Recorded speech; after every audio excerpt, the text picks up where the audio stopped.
পরবর্তীতে তালাক দেওয়ার যদি প্রয়োজন হয় পবিত্র অবস্থায় তালাক দিবে অথবা গর্ভ অবস্থায় তালাক দিবে।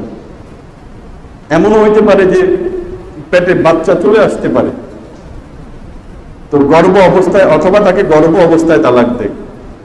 তো সাধারণের মাঝে একটা বিষয় প্রচলিত আছে, আমাদের কাছেও বিভিন্ন সময় মাসলা আসে, যে কেউ যদি গর্ভ অবস্থায় তার স্ত্রী গর্ভবতী, সন্তান সম্ভবা, এই অবস্থায় যদি তালাক দেওয়া হয় তালাক কি কার্যকর হবে কিনা। তো এই অবস্থায় গর্ভবতীর উপর তালাক কার্যকর হতে কোন ধরনের বাধা শরীয়তের মধ্যে নাই।